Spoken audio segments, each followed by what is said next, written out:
So good morning mga katrops, panibagong araw at panibagong vlog na naman tayo. At ngayong araw nga po maghahakot tayo ng talong, kakarga po sa kariton. So yan, nakapag-start na po.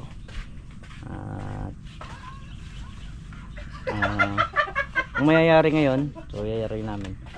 Sana ganito lang yung panahon para yung kalabaw hindi ganun kahirap, no?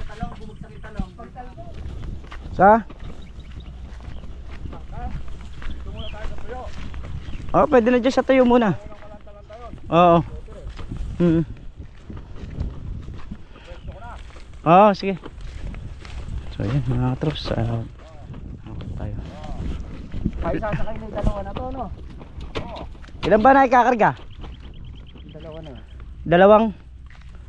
Dalawang butas. Sige. Dalawang bali dito ako pa pwesto sa gitna na to. Ganyan nung nagliligo, alam sa gata.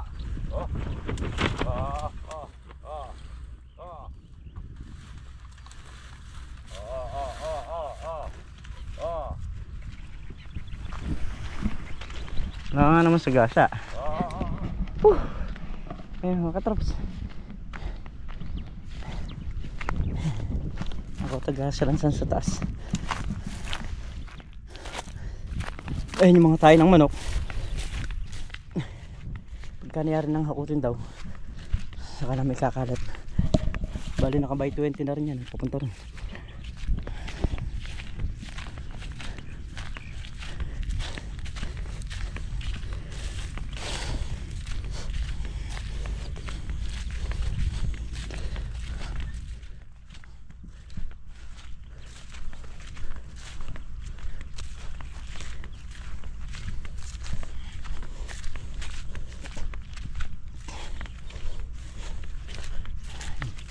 Dito na magkakarga sa may kabila. Dito na yung mga kalamansi rito, you know.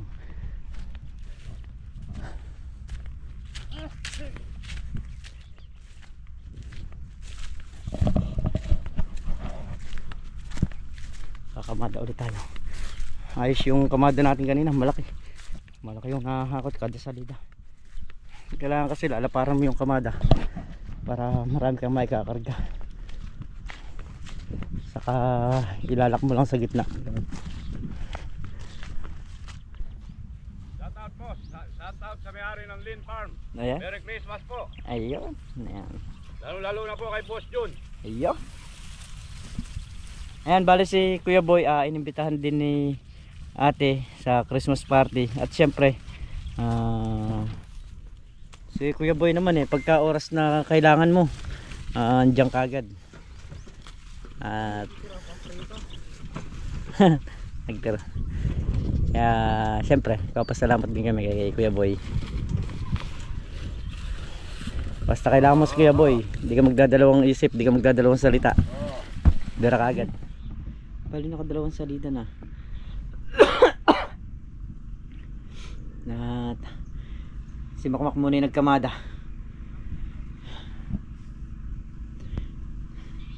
Makukuha ka rin ko sa apat silang bumabalibag, isa ka magkakamada sa taas Kailangan listo ko Pag nagkamali naman ng kamada, malamang matibag. Kaya kailangan yung kamada malapad sa ilalim, paliit sa ibabaw. So yun, mag-start ulit tayo ng Mako na mga salamin dyan sa may gitnang bag. Ingat daw pre, habi ni Makma. Halika dito. Ayan, yan.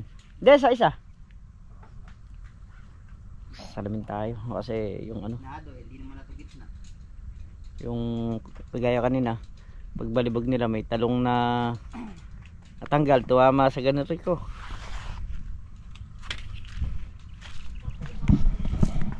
Meron kasi ayan, kagaya yung mga yan. Yan, yung mga talong na yan, pag sinasampa natatanggal.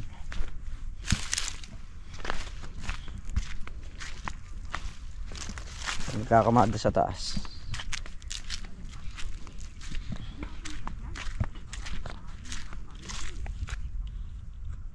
Mga katrops, Pag bumaligtad yung kariton, kasama tayo. Makaldag nga pala boss eh. Atakin ko na yan. Atake mo na. Ang papunta? Oo.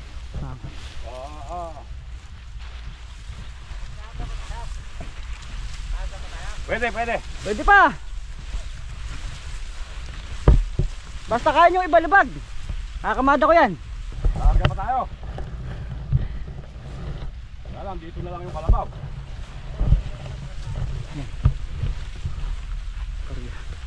Kakarga pa.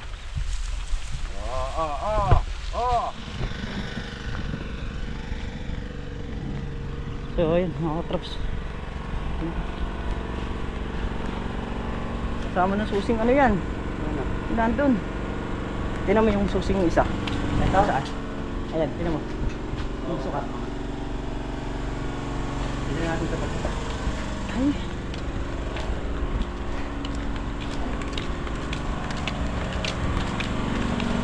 Inom muna, inom. Bayan may malakas na ulan pag tinigan mo.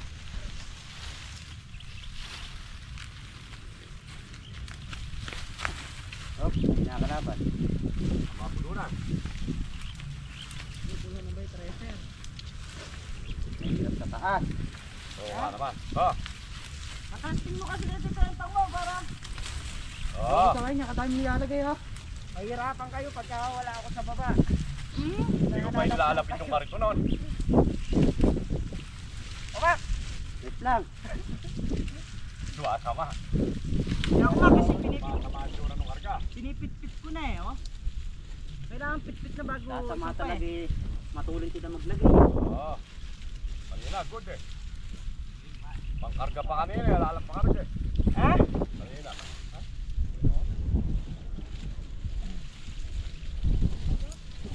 Ba, talaga naman. Ano Mac? Wait lang. Sige. Sabi ka lang. Okay. Oo. Pwede bubong yan eh. Yan ah. Dito sa may tolda nyo. Oh yun, yung magpapatayo ng terrace saka ng bahay. Oh, pwede pambubong pala yan. Malamig. Masasali sila natin kasi sa halita yan tayo.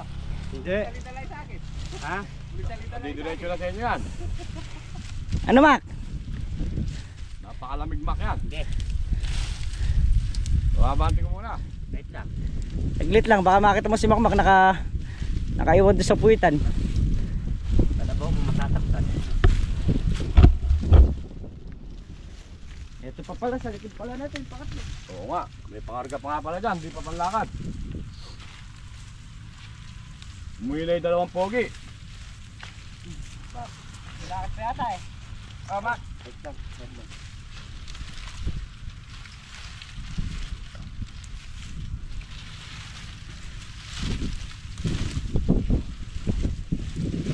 Tumaas na ano. Mabuhay yan ano Mac. Di ba mabuhay? Okay. Mukhang mabuhay eh. Ah, okay. Sige. Nagbiyahe na yata. Oo. Tsaka pambalik pang minsan. Ewan ko sa inyo. Mac, upo.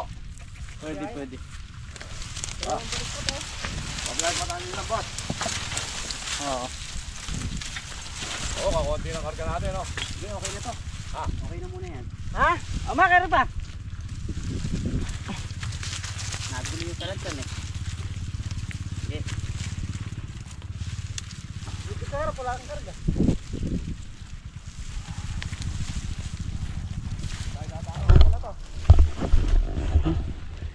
Masya salida na yan. Okay, tamo pa yan. So yun mga katrops, at yun na nga, huling hakot na lang to. O bali meron pa natira, talagang hindi kaya ng isang araw lang nakakutin. Puno-puno pa yung kurito. Bukas yung pang nandun. Tapos bukas mayari ng hakutin, kakarga naman sa kariton itong mga tae ng manok, saka ikakalat naman dito sa gitna. Makakadalawang araw si Kuya Boy. Wala eh, kailangan talaga natin ng panghakot. Kung ipapa mano-mano ko yan mga katrops, gagamit ako ng halimbawa 5 tao na, babayaran ng 500 isang araw, de 2.5. So kung hindi pa madali ng isang araw, mas malaki pa yung ubusin natin. Kaya sa kariton, kahit na yung hinete saka yung kalabaw 1,000 isang araw, o pwede na tayo kasi mas marami naman yung nakahakot talaga. Tapos pagdating dito, itutuwad lang yung kariton, itutulak na lang yung talong. So ito naman mga katrops, hindi lang naman ganyan yan, itutulak pa dun yan para itong gilid na to, so pag sinigan malinis din.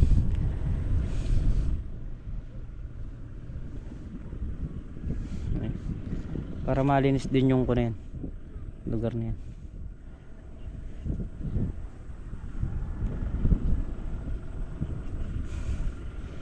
Sumakmak, okay na.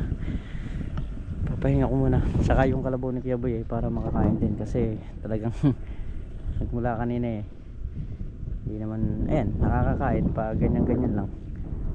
Totally hindi pa talaga nakakain at ipapanakati pa niya yan. Ano Mac, napalaban? Palaban no? Bukas pa uli no? Magko-coffee muna daw siya. Magkakape muna. Sige, kape muna tayo. Good. Ay, yun na lang mga katrops, yung nasa dulo na lang. Ayan, umaambon. Muulan-ulan na. So mas maganda talaga niyan kung bago maroto, maulan pa.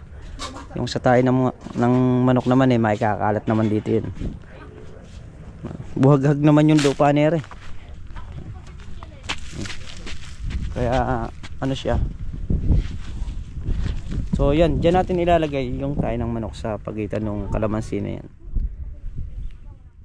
Kasi ang mangyayari dyan, magpapasingaw tayo ng kalamansi, mag-aararo dito sa may banda na to, tatakip dito. Ito naman mag-aararo, tatakip naman dito. Magkakaroon ng pinakapilapil sa gilid dyan. Kaya nagpapatubig, mabilis ang proseso. Hindi sabog-sabog yung tubig. Meron kasing pag binagsak dyan, umaabot doon, so naiiwan ito. Kung nakaayos yung pagiging dayos talaga nyan, kada tutukan mo lang ng hose, dire-diretso ng bababara sa dulo. Ayun na yung mga kalamansi naggitawan na. So yun mga trops, at nakauwi na nga tayo sa bahay. Yun nga, bukas uli yung ating paghahakot mga trops.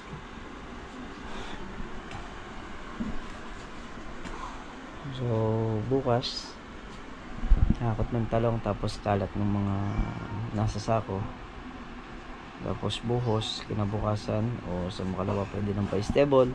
Pagka stable, pasisingawin lang natin ng mga ilang araw at pwede na natin padayo sa kalabaw nun.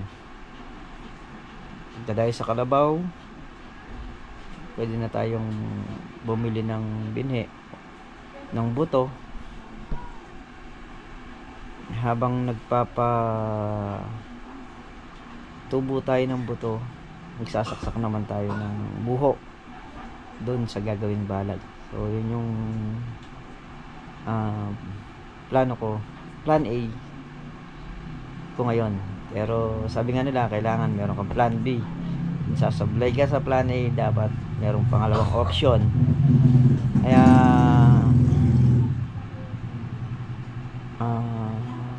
sa ngayon, yun muna tayo. So muli mga katrops, syempre maraming salamat po sa inyong lahat, sa suporta nyo, sa pagmamahal nyo. Ayan, maraming salamat po. At hanggang ngayon po talagang hindi kayo bumibitaw. Kaya po lubos akong nagpapasalamat sa inyo dahil kung hindi dahil po sa inyo, so siguro hindi na ako nag-vlog. Pero sabi ko nga, dahil marami pang nagtitiwala at naniniwala, kaya tuloy-tuloy lang tayo mga katrops. So yun, muli po, advance Merry Christmas po sa lahat at nag-iingat po kayo palagi. Bye po.